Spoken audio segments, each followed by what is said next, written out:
प्रगट झालं, शमी गणपतीला महादेवाला का प्रिय झाली याची कथा विस्ताराने उद्या घेऊ.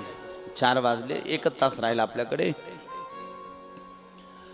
ज्यावेळी ब्रह्मदेवाने गाईला सोबत घेतलं आणि गाईला सोबत घेतल्यानंतर ब्रह्माजी विष्णूजवळ आले आणि विष्णूजवळ आल्यानंतर भगवान विष्णूने डोळे बंद करून ध्यान सुरू केलं होतं. ज्यावेळी ध्यानास्थ बसलेल्या भगवान विष्णूला पाहिलं त्यावेळी पुन्हा उठवलं आणि उठवल्याबरोबर प्रश्न केला, म्हणले या अग्निस्तंभाचा तुम्ही उगम पाहिला का? भगवान विष्णूने हात जोडले, म्हणले मला याचा आधी माहित नाही, अंतही माहिती नाही. ब्रह्माजी म्हणले तुम्हाला जरी आधी अंत माहिती नसला तरी मी अंत पाहून आलोय. भगवान विष्णू म्हणले तुमच्याकडे काय प्रूफ आहे तुम्ही अंत पाहून आले?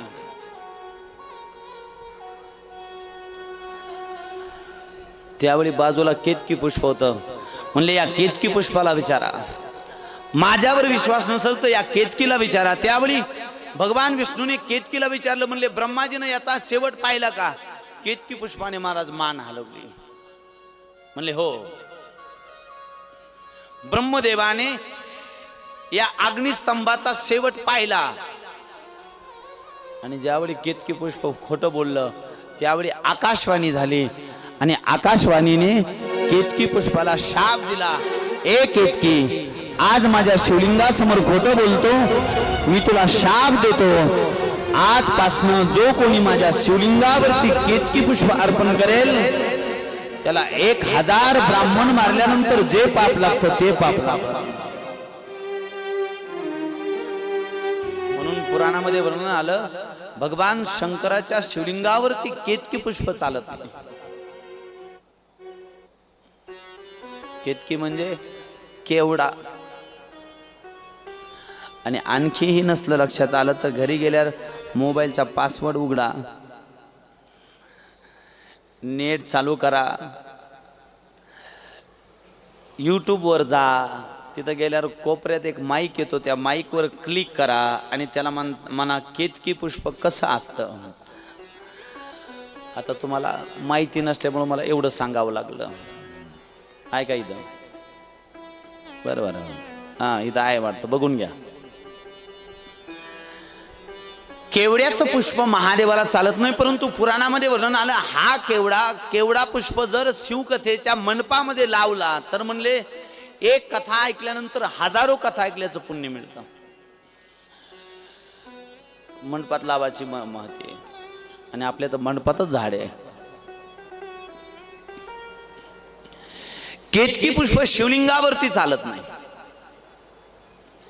आकाशवाणीने शाप दिला आणि शाप दिल्यानंतर ब्रह्माजी म्हणू लागले, नाही ही आकाशवाणी खोटी आहे, माझ्यावर विश्वास नसेल तर म्हणले या गाईला विचारा.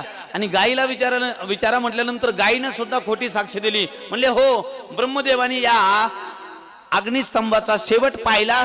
त्यावेळी पुन्हा आकाशवाणी झाली आणि गाईला सुद्धा शाप दिला, ए गोमाता, तू जगत माता म्हणून पूजल्या जाते, परंतु तू जगत माता असून आज खोटं बोलली, मी तुला शाप देतो, आजपासून तू मुखाने अपवित्र राहशील.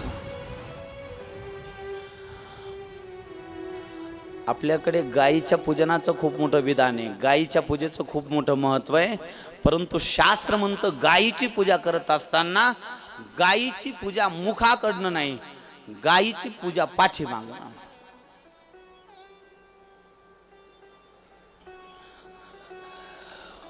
फक्त विनंती आहे, गायीची पूजा पाठीमागणं करताना ती लात मार्गी का गरीब आहे पहा. तर तिनं मारायची तुम्हाला लात आणि तुम्ही मोडायच्या माझ्या नावाने बोट.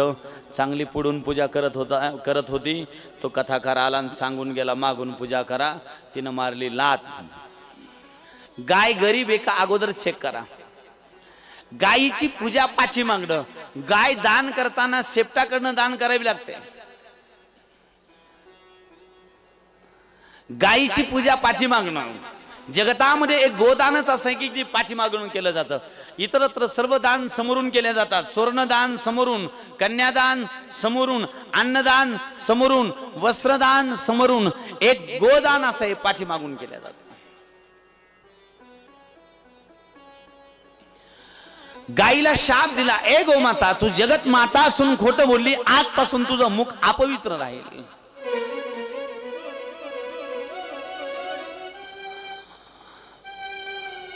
म्हणून गायीच्या मुखाचं दर्शन नाही, गायीच्या शेपटाकडनं दर्शन, मुखाचं दर्शन नाही. गाय मुखाने अपवित्र आहे.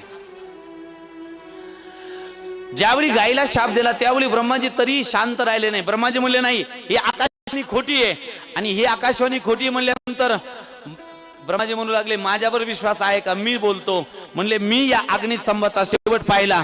आणि ज्यावेळी ब्रह्माजी खोटं बोलले त्यावेळी भगवान शंकराने आपल्या उजव्या पायाच्या अंगठ्यापासून एक दिव्य गण प्रगट केला आणि ठेवलं. काळ भैरव सांगितलं, ए काळ भैरव जा. ब्रह्माजी ज्या मुंडक्याने खोटं बोलले, ब्रह्माजीचं ते मुंडकं तोडून. आणि त्याच वेळी काळ भैरव वायू वेगाने निघाला. आणि वायू वेगाने आलेलं त्या काळ भैरवाने ब्रह्माजी ज्या मुंडक्याने खोटं बोलले होते, ब्रह्माजीचं ते मुंडकं तोडून मला स्वाहा केलं. आणि ब्रह्माजीचं मुंडकं तुटल्यानंतर त्या ठिकाणी देवादिदेव महादेवाची सर्व देवतांनी स्तुती केली. आणि सर्व देवतांनी महादेवाची स्तुती केल्यानंतर त्या ठिकाणी भगवान शंकर प्रगट झाले. आणि महादेव प्रगट झाल्यानंतर ब्रह्माजी चरणावर पडले, केतकी पुष्प चरणावरती पडलं, गोमाता चरणावरती पडली, क्षमा करा, आम्ही खोटं बोललो. त्यावेळी प्रत्येकाला उपशाप दिला. ब्रह्माजीला उपशाप दिला, गायीला उपशाप दिला. गायीला उपशाप दिला, म्हणले, जरी तू मुखाने अपवित्र असली तरी मी तुला वरदान देतो, माझ्या शिवलिंगावरती जो कोणी गायीच्या दुधाने अभिषेक करेल, मी त्याच्या सर्व मनोकामना पूर्ण करेल. म्हणून शिवमंदिरामध्ये जाताना म्हणले, गायीच्या दुधाचं महत्व आहे, पिशवीचं तर बिलकुल वाहू नका. आणि शहरात तर सध्या पिशवीवर लय जोर आहे. जर मिळालं तर गावरान गायीच्या दुधाचं महत्व आहे. गायीच्या दुधाने मनोकामना पूर्ण होते, इतर दुधाने मनोकामना पूर्ण होणार नाही. नुसतं अर्पण केल्याचं काम होईल, पुण्य प्राप्त होणार नाही. जर मनोकामना पूर्ण करायची असेल तर गायीच्या दुधाने. शास्त्रामध्ये वर्णन आलं, ज्या बालकाची बुद्धी चालत नाही अशा बालकाने गायीच्या दुधामध्ये खडी साखर किंवा साखर टाकून 10,000 मंत्र पूर्ण होईपर्यंत जर अखंड गायीच्या दुधाची जर धारा शिवलिंगावरती एक वेळा धरली तर शास्त्र सांगतं, म्हणले, निर्बुद्ध बालक सुद्धा बुद्धिमान होईल केवळ दुधाच्या धारेला. परंतु जोपर्यंत 10,000 मंत्र होत नाही तोपर्यंत धारा अखंड.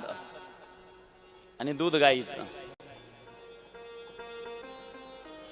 कारण शिवधारा अखंड. महादेवाला जल देताना अखंड धारा लागते. महादेवाला जल देताना खंडित धारा चालत नाही. सूर्याला जल देताना खंडित धारा चालते, परंतु ज्यावेळी महादेवाला जल देतात त्यावेळी जल देताना खंडित धारा नाही, अखंड धारा. अखंड धारा महादेवावरती. महादेवाला खंडित काहीच चालत नाही.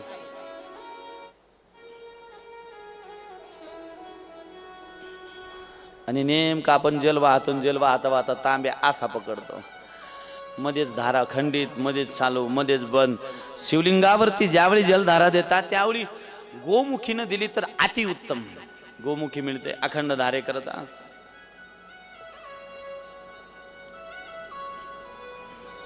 महादेवावरती अखंड धारेचं महत्व आहे.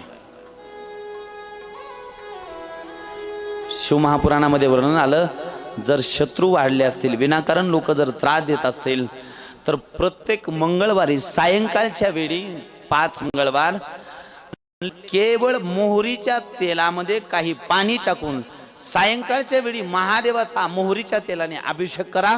म्हणले शत्रू समाप्त होतील. शत्रू समाप्त होतील म्हणजे मरणार नाही. बरं, तुम्ही मरायसाठी प्रयोग करायचा. महादेव मारणारा देव नाही, महादेव तारणारा देव आहे.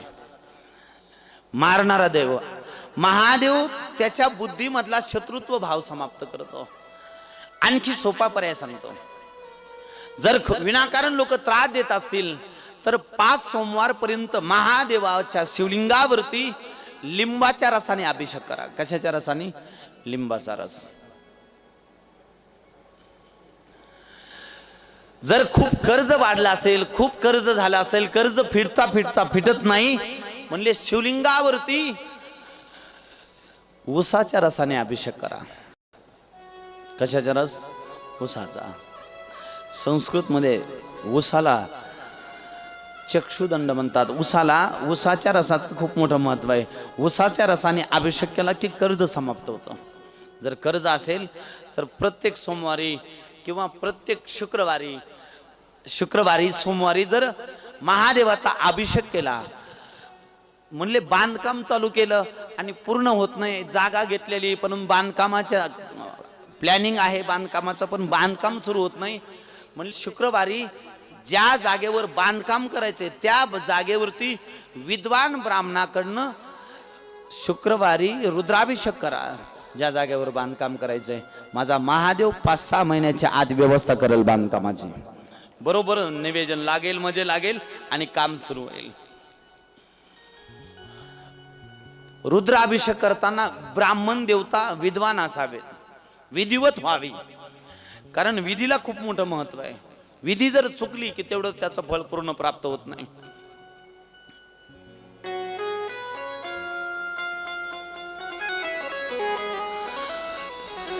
सतत जर आजारी राहत असाल, सतत जर परेशान राहत असाल, तर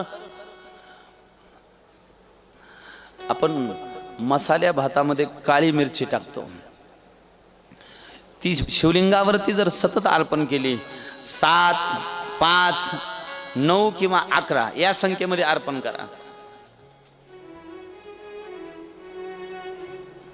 किती संख्यामध्ये? 5, 7, 9, 11. महादेवाला देताना विषम संख्येचं खूप मोठं महत्व आहे. 5 हे विषम आहे, 7, 9, 11 विषम संख्येमध्ये द्या. घरामध्ये कायम पैसा येतो, परंतु कायम आलेला पैसा वामार्गाने जातो. पुराणामध्ये वर्णन आलं, महादेवाच्या शिवलिंगावरती 11 अक्षदा अर्पण करा. अक्षदा अर्पण करताना खंडित नसावी, तुटलेली नसावी, अक्षदा अखंड पाहिजे.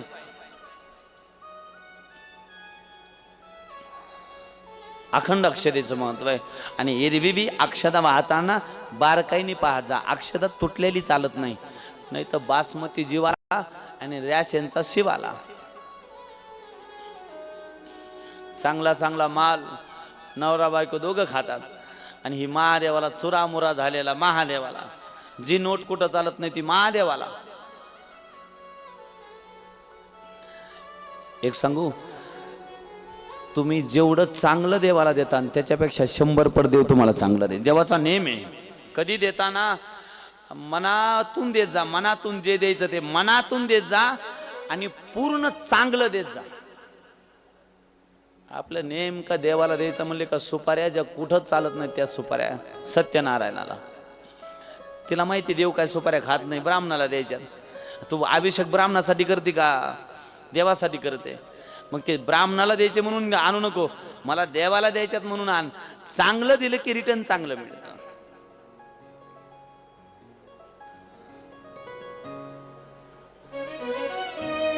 अर्पण करण्याचा विधी आहे. आज गोमातेला शाप वरदान दिलं, म्हणजे तुझ्या दुधाने माझा अभिषेक केला की मी त्याच्या मनोकामना पूर्ण करेल.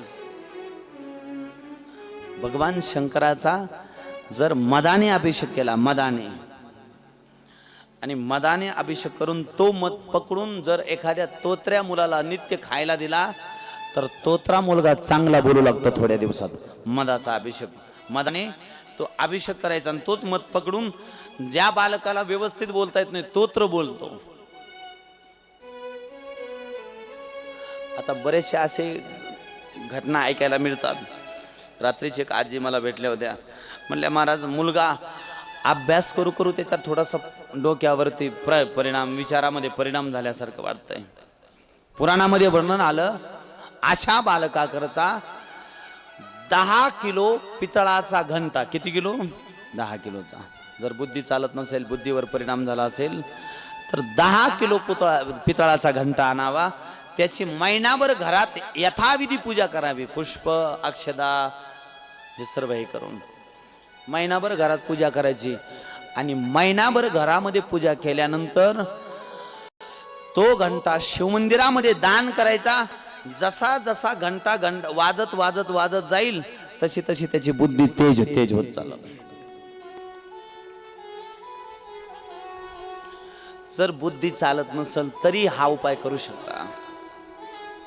काही मुलं जन्मताच थोडीशी मंद असतात, अशा बालका करता म्हणले जर शिवमंदिरामध्ये तो घंटा वाजत राहिला की जसा जसा घंटा वाजेल तशी तशी त्याची बुद्धी तेज होत चालेल. म्हणून मंदिरामध्ये घंटादान करण्याचं खूप मोठं महत्व आहे. म्हणले वंशात मुका मुलगा जन्माला येत नाही, वंशात तोत्रा मुलगा जन्माला येत नाही घंटादान जर केला तर.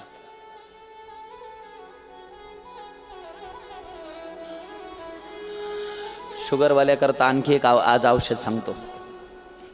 शुगरवाल्या करता आणखी एक आज औषध सांगतो. जर शुगर अति त्रास देत असेल तर वडाच्या झाडाची साल आणा. कशाची साल? वडाच्या झाडाची साल. आणि ती साल 1 लिटर पाण्यामध्ये टाका. ते 1 लिटर पाणी 200 ग्रॅम होईल इथपर्यंत उकळा, त्याचा काढा बनवा. आणि तो काढा एक 20 दिवस पिऊन पहा, तुमची शुगर बरोबर कंट्रोलमध्ये येणार. कंट्रोलमध्ये येणार म्हणजे जर थोडक्यात असेल तर ती डायरेक्ट गायब होणार. जर थोडक्यात असेल तर थांबा थांबा मी सांगतो. राहू द्या, वेळ आहे आणखी, बसा बसा. नाही वेळ आहे म्हणा, मी सांगतो ना. फोन करा त्यांना म्हणा थांबा, मी अजून वेळ आहे लग्नाला. लग्नाची लई घाई. 5 वाजता लावायचं आहे म्हणून लग्न. हा आहेर करून घ्या. 5 वाजता लागेल लग्न, बरोबर 5 ला लावू. तयार झाले काय? हा वेळ अजून, थांबा म्हणा थोडं.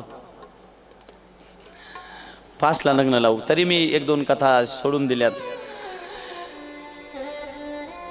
5चाच वेळ दिला होता लग्नाचा, बरोबर शेवटी लग्न लागलं. मध्ये लग्न लागल्यावर कसं होईल का? मध्ये लग्न लावून कसं पुढं अडचण येईल. एकदा लग्न लागलं की आरती. नवरीला फोन, नवरदेव नवरीला फोन करून सांगा, बोलिए भोलेनाथ भगवान की जय, उमापति महादेव की जय, हर हर भगवान सुद्धी म्हणतात ऋषींनो, गाईला उपशाप दिला, केतकी पुष्पाला उपशाप दिला. म्हणले तुझं पुष्प माझ्या शिवलिंगावर नाही चाललं तर मी वरदान देतो. म्हणले माझ्या सभा मंडपामध्ये जर तुझं पुष्प लावलं तर मी त्याच्या सर्व मनोकामना पूर्ण करेल. म्हणून भगवान शंकराच्या मंदिराच्या सभा मंडपामध्ये केतकी पुष्प चालतं. ब्रह्माजीला शाप दिला.